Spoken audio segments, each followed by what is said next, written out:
गिरिडीह जिले के हिरोडी थाना क्षेत्र के चुंगलखार निवासी उमेश चंद्र पांडे की हत्या के आरोपियों की गिरफ्तारी नहीं होने से आक्रोशित ग्रामीणों ने सोमवार को थाना गेट के समक्ष एक दिवसीय धरना प्रदर्शन किया।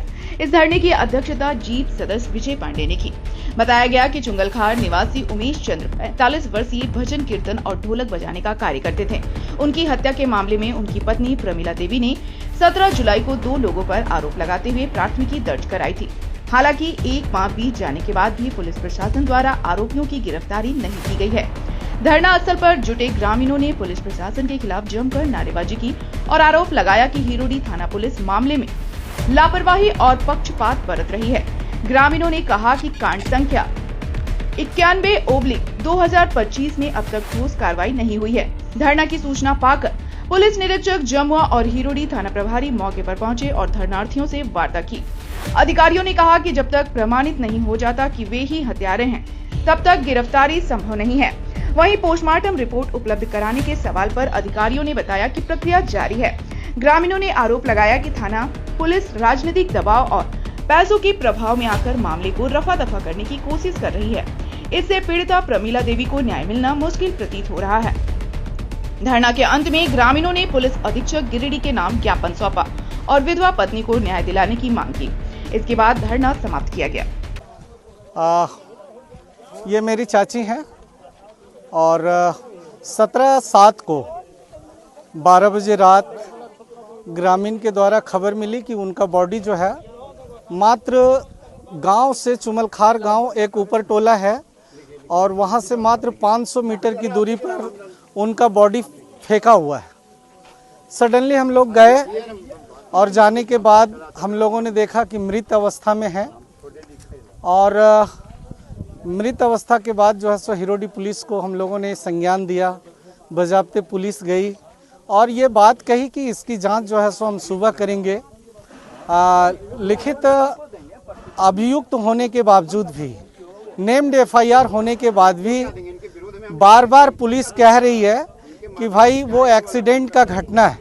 हम लोग आज इसलिए धरना पर बैठे हुए हैं कि 1 महीना बीत जाने के बाद भी जो है ना उन अभियुक्तों को जिस पर पीड़ित परिवार का शंका है, उन परिवारों को ना उस लोगों को ना गिरफ्तार किया गया, ना पुलिस अगर एक्सीडेंट कह रही है तो वो एक्सीडेंट का कोई जो है ठोस प्रमाण दे रही है।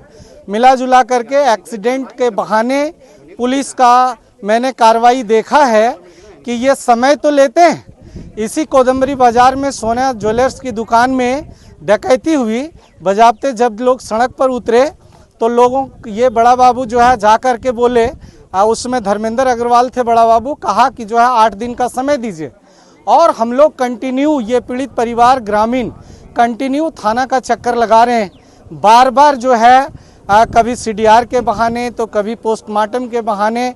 आज पक्का 32वां दिन बीत गया लेकिन अब तक कोई खोजबीन नहीं हो पाई। आज भी जो है पोस्टमार्टम रिपोर्ट लाने की बात कही जा रही है और हम ग्रामीण आज मजबूर होकर के थाना गेट पर बैठने के लिए विवश हुए हैं।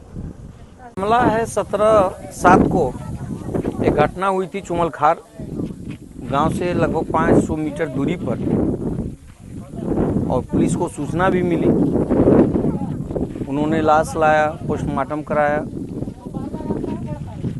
उसके बाद जो प्रक्रिया है केस मुकदमा का, नामजद 2 लोगों को बनाया गया, लेकिन पुलिस प्रशासन इस घटना पर किसी तरह पहल नहीं किया। अगर पहल किया होता तो आज 1 महीना 1 दिन हो गया, आज तक किसी की गिरफ्तारी नहीं हुई। और इसे क्षुब्ध होकर के चुंगलखार के ग्रामवासी और ब्राह्मण समाज के लोग हिरोडी थाना पुलिस के खिलाफ आज यहाँ धरना देने के लिए बाध्य हो गए। पुलिस प्रशासन का बहाना है कि पोस्टमार्टम रिपोर्ट नहीं आया। पोस्टमार्टम रिपोर्ट 24 घंटा के अंदर मिलना चाहिए, ये सिस्टम है, ये कानून है। लेकिन इन्होंने यह नहीं किया। ये बराबर चौकीदार को भेजते हैं, वो प्रशासनिक अधिकारी जाने के बाद ही मिलता है। लेकिन ये हत्या का मामला था, लेकिन इन्होंने ऐसा काम नहीं किया। यहाँ तो भ्रष्टाचार में टोटल पदाधिकारी लिप्त हैं। इन लोगों को पैसा चाहिए, पैसा अगर मिल जाता तो ये 5-7 दिन के अंदर में पोस्टमार्टम रिपोर्ट ला के हो सकता है गिरफ्तारी करते या अनुसंधान करते, लेकिन ऐसा नहीं हुआ। बड़ा दुर्भाग्य है और ये इनकी कारनामा से हम लोग क्षुब्ध होकर के आज इस जगह धरना प्रदर्शन कर रहे हैं।